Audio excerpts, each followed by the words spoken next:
The story of Rachel. Rachel's story is one of love, pain, and deep faith. She was the younger daughter of Laban, a man who lived in the land of Haran.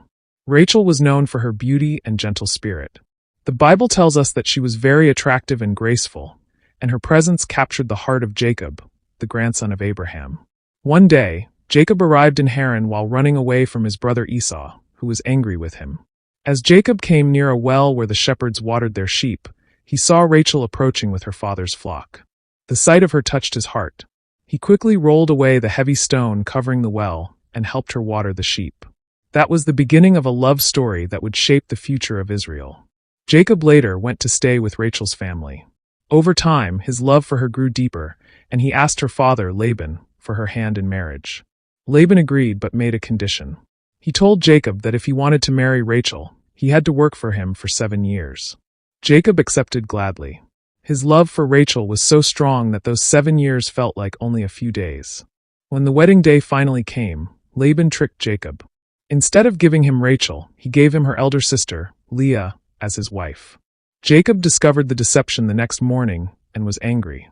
But Laban defended himself, saying that in their land the elder daughter must marry before the younger. However, he promised that Jacob could also marry Rachel if he worked another 7 years. Because of his deep love, Jacob agreed.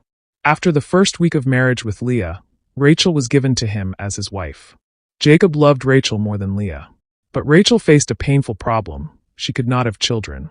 In those days, a woman's value in society was often tied to her ability to give birth, and Rachel felt great shame. She watched as her sister Leah gave Jacob many sons, and her heart broke.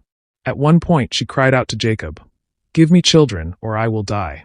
Jacob was troubled and reminded her that only God could give life.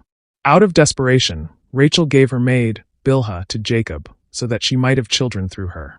Bilhah gave birth to 2 sons, Dan and Naphtali, whom Rachel accepted as her own. Leah also gave her maid, Zilpah, to Jacob, and more children came. The rivalry between the sisters grew, but Rachel's heart still longed for a child of her own. At last, God remembered Rachel. After years of waiting, he opened her womb, and she gave birth to a son. She named him Joseph, saying, "God has taken away my shame." Joseph would later become one of the greatest men in the Bible, the one who saved his family during the great famine in Egypt. Rachel's joy was full, for her long prayers had been answered. Years later, as Jacob and his family were traveling back to the land of Canaan, Rachel became pregnant again. But her second pregnancy was very difficult. On the road near Bethlehem, she went into hard labor. The birth was painful, and Rachel knew she was dying. With her last breath, she named her baby Ben-Oni, meaning son of my sorrow.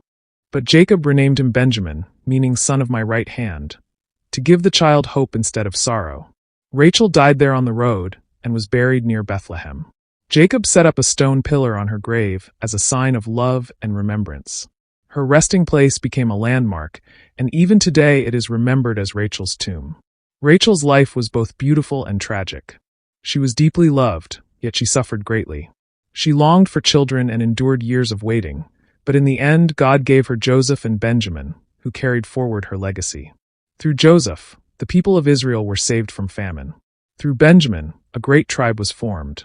Rachel's name continues to be honored as one of the mothers of Israel.